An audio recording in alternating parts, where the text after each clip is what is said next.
Welcome, adventurers. This is Musecast 14 co-host Remix Sakura coming to you with a special message. I believe our first message in video format. I wanted to use a format that's a little bit more personal than just audio, where you can actually see my face for this kind of announcement, because it's not as happy an announcement as I would have liked to make, as happy an announcement as Amy has made. Many of you are familiar by now with the situation that has been going on, in which Musecast 14 has been on hiatus from all its activities since January 2018. It's almost to the end of April 2018. That's a long time. We never expected it to get this far, and we really couldn't help it. And we also kept silent for far too long, I believe. And I take full responsibility for this as the PR communications side of Musecast. I believe I neglected my duties, but of course I had my own troubles to deal with as well as Emmy's. Hers were, you could say, more easy to solve. They can be solved with a little bit of funds for sound insulation, new job, changing life situation. My issue has been not only going on for longer, it has proven much more difficult to solve. So, in our big blog post earlier in April, I was very non-specific with what I was going through, saying only that I was suffering from a chronic illness. I wanted to be vague at that time and take some time to prepare on how to come clean about the full situation. And that's because, sadly, some health conditions are considered controversial and difficult to understand by the public. So, the main symptom that I suffer with, which has made not only producing a podcast but living life very difficult, is extreme fatigue. And we're not talking drink another cup of coffee fatigue. We're not talking get a little bit more exercise fatigue. We're talking about spending 12 to 18 hours a day either sleeping or being too tired or dizzy to stand up, too drowsy to do anything but lay on the couch. Extreme fatigue for the majority of the day, most days. It definitely varies day by day, but we would schedule recording sessions, Emmy and I'd be like, I can't do this. I'm too tired. Or I would try to push myself through and only get halfway through. And this has been going on since about June 2017, that I've been suffering symptoms that were notable to be called sick. I've gone to so many doctors in that time and stumped all of them. I have other symptoms besides fatigue, but that's the chief one, and that's the chief one that keeps me from living life, not only recording podcasts, but leaving the house, working, playing video games. I mean, I'm not playing much FF14 anymore. It's not like I'm, on hiatus having fun. I'm on hiatus just sleeping all the time, or being drowsy all the time, or fainting, or being afraid I'm going to faint, or not being able to go out because I'm afraid I'm going to faint on the subway, though that's arguably safer than fainting while driving a car. So the controversial part is not that I suffer from some mysterious illness that causes extreme fatigue, among other issues. The controversial part is that once I'd stumped every doctor who thought maybe it was anemia, it was thyroid, it was chronic fatigue, it was a sleep disorder, I finally got a diagnosis from a psychiatrist who finally helped me find the root cause of my fatigue and all my other symptoms. The illness I suffer from is severe anxiety disorder. Among many other conditions, panic disorder, ADHD pre-existing, some signs of post-traumatic stress disorder, in addition to 2 heart conditions, which are secondary causes of anxiety, tachycardia and angina pectoris. That's a pretty serious case, and there's plenty of other little conditions in there that make it worse and more complicated to treat. But it may come as a surprise to people who think of me as a charismatic, happy, loud, opinionated, often salty person. How can someone like me suffer from anxiety? It can happen to anyone. Now, the real thing I want people to understand is that, as unbelievable as it sounds, my severe anxiety is a disabling illness. It's the cause of me sleeping sometimes 18 hours a day. I'm not even sure yet what the connection is between anxiety and fatigue. There's clearly something else going on, because most people with anxiety display more hyperactivity. But I, for some odd reason, when under stress, immediately feel drowsy, actually. When I was getting ready to record this video, which is, by the way, being recorded at the last minute, like I'm already should be prepping for Maelstrom Radio right now, because I put it off all day because I have lots of anxiety about it. I had a problem with my microphone, and I freaked out for a minute. I started to feel the stress. I started to feel it in my heart, the adrenaline rush, which is actually the cause of the tachycardia and the angina pectoris, which is just pain in your heart. Tachycardia is persistently elevated heart rate. Kind of feel like you're having a mini heart attack every time. And this is permanent damage caused from long-term exposure. These are permanent conditions. This is damage done to my body. Permanent damage caused by mental health. So it is serious. But anyway, as I was trying to figure out what was wrong with my mic, within seconds, I began to feel drowsy. I began to feel like, oh, like that feeling of, oh, I'm so sleepy. My eyes get heavy. Sometimes I just want to lay my head down on the desk. I do faint and collapse a lot. And when you're under a lot of anxiety and it's not managed, they definitely gradually worsened over time as my anxiety and stress about the situation rose, because I went to doctor after doctor and stumped them all. I went to sleep doctor first, then had endocrine levels checked, thyroid, anemia, chronic fatigue, all the kind of typical things that cause fatigue. But unfortunately, fatigue is one of those kind of catch-all symptoms that can be caused by a very, very, very wide array of conditions. And having been under so much anxiety for so long, it was easy to see that if there was a correlation between anxiety and fatigue, if I was always anxious, I was always fatigued. Now, I said that this symptom family started in June 2017. I did not get a diagnosis of severe anxiety at all until December.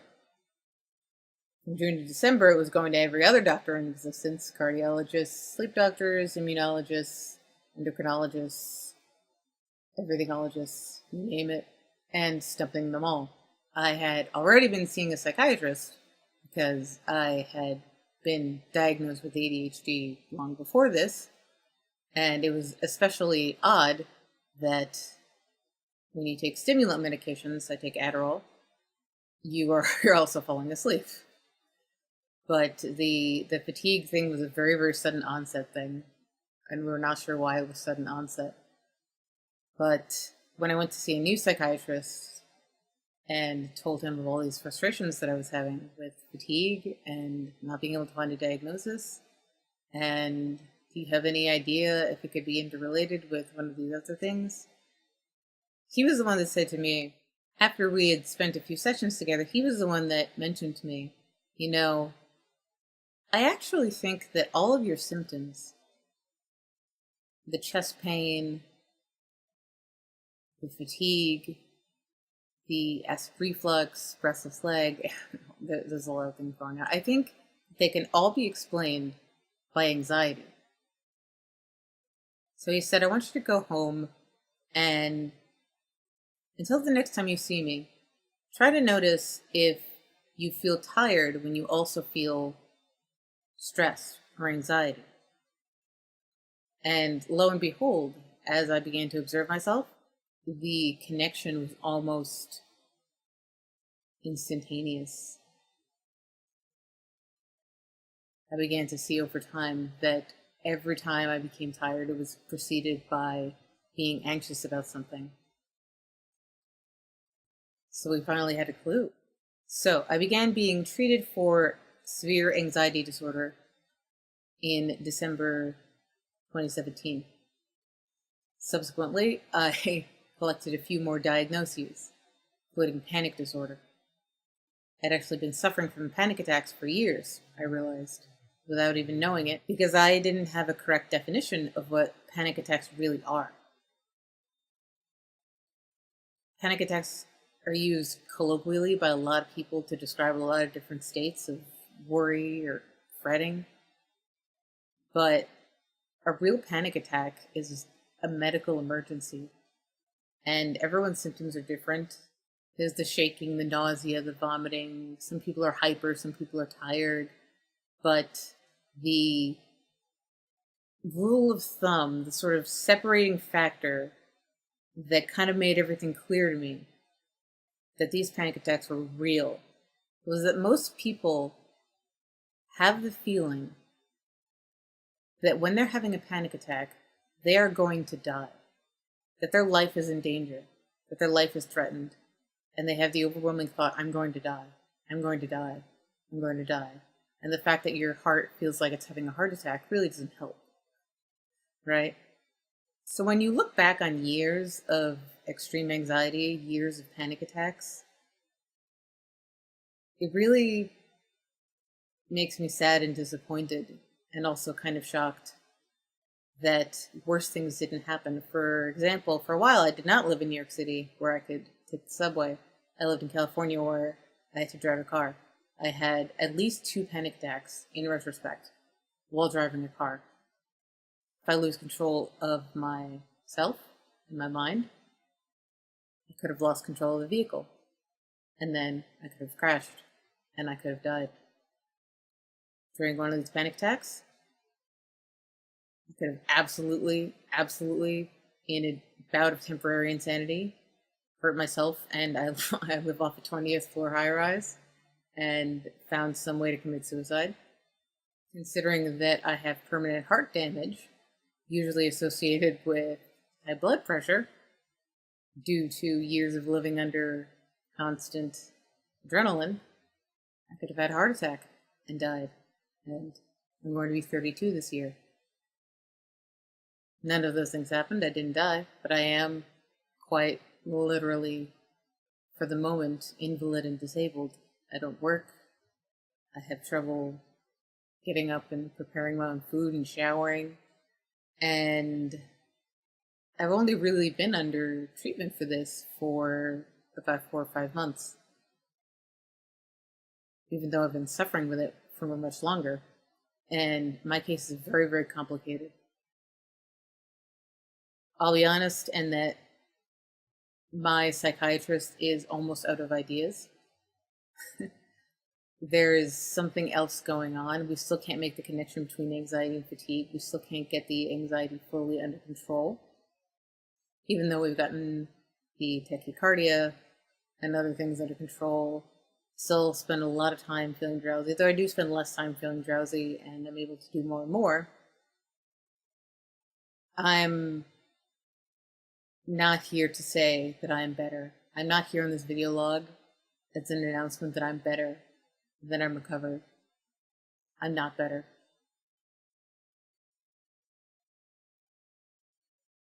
And I'm never, ever going to be cured. This is something I will have for life. The best I can do is try to manage it. And get back to living life. Get back to work. Get back to leaving the house. Going outside. Taking showers on time. Making my own food that isn't Cheerios. And of course, podcasting, gaming, streaming, hobbies. I can't do any of those things. I just have sick days every day. And yet I'm quite stubbornly trying to make a weekend celebration for Musecast because it's Musecast's second birthday and Musecast is my child, and I'll do whatever it takes to give my child a proper birthday party. So there's so much more detail that I could go into. There's so much to this case. Honestly, I'm quite disappointed in the mental health profession for letting me go years with extreme anxiety without noticing. I was going to mental health professionals for my ADHD. Somehow they didn't notice that I was also having panic attacks. Even my current psychiatrist seems stumped, and I've had to go play Dr. House on myself, along with my husband, just try everything, like do our own internet research, because the psychiatrist either doesn't know or doesn't care enough to really dig down into this problem. And getting a new psychiatrist is actually a lot more difficult than it sounds. The availability for psychiatrists in New York City is low. And just the other day, I met with a psychiatrist who refused to work with me because I was too aggressive and I made him feel unsafe. And I intimidated him. Do I look intimidated? I don't know.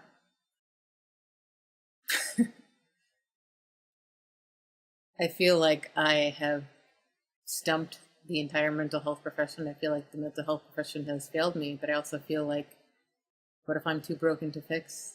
What if I'm too fucked up? What if I can't be fixed? But I'm also, luckily, quite stubborn, and to make a horrible pun, I'm not going to take this laying down. I'll take it slightly sitting up in a chair, with a little laptop desk. Try to just slowly get back to that place where I'm standing up. And I hope that this video, being able to hear my voice and look at my face, has conveyed the message of the seriousness of the situation clearly. I would not ever, ever give up or fail Musecast or its listeners or its fans for any reason if I had any choice in the matter. But I don't have a choice in the matter. I can only do what my body lets me do, and sometimes that's not very much. I also want to send a message out to everyone in the geek community that cares about mental health. There's a lot of awareness about anxiety, but most of it is around generalized anxiety disorder. There is shockingly little awareness about severe anxiety disorder, panic disorder, PTSD, and other serious forms of anxiety. So much so that I didn't know for the longest time. I didn't have a correct definition of what a panic attack is, so I didn't know I was having them. And the sad thing is that severe anxiety, maybe it's less common, but it's also a lot more deadly. It is life-threatening.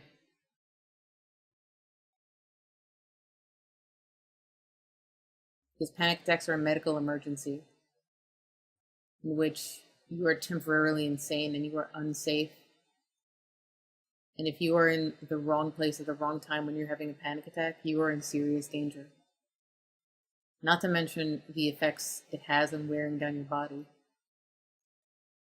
When they say that being too shocked or too scared is not good for the heart, colloquially, there's some truth to that. It's not good for the heart, and my heart has permanent damage because of it. So that is the teaching moment I want to give from my suffering. And also just to say that I'm making this video because I feel like I owe everybody an explanation, not because I'm better. I am not better. Otherwise, I would have recorded this in the daytime and you wouldn't have such weird lighting in this room. And I wouldn't be late for my date with Maelstrom Radio. And the video would have come out before even appearing on Maelstrom Radio, instead of having to be edited awkwardly afterwards. This is the trouble I get myself into when I don't physically have the ability to do the work I need to do, and then I have anxiety about being behind on work, and that makes me more tired. And then I get more behind, and then I get more anxious, and then I get more tired, and everything goes into a downward spiral. So all I'm here to say is that Musecast is not dead. I'm not dead. And we're not giving up. And I'm not giving up. And Emmy's not giving up on me. Luckily. We are still a team. And I hope that not only can we support each other, but that you can support us. And that we can support you. And continue to provide you with awesome content for RP. Because I really believe that the two things that have helped me get through this sane and alive the most so far are my husband and Final Fantasy XIV.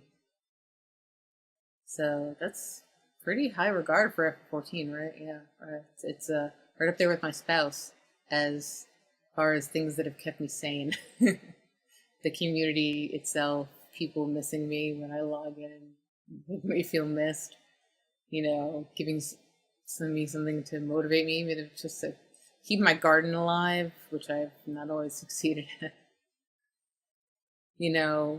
It's almost like a cornerstone in my life, which I know I can just log into every day, even when I lose touch with reality because I sleep so much. Then you go in and out of dream states, and then you get really confused, and then you're on a lot of drugs. So, thank you, listeners. Thank you, dear adventurers and friends. And good luck and the blessings of the crystal on all of us, because we all need it. Thank you, and see you next time.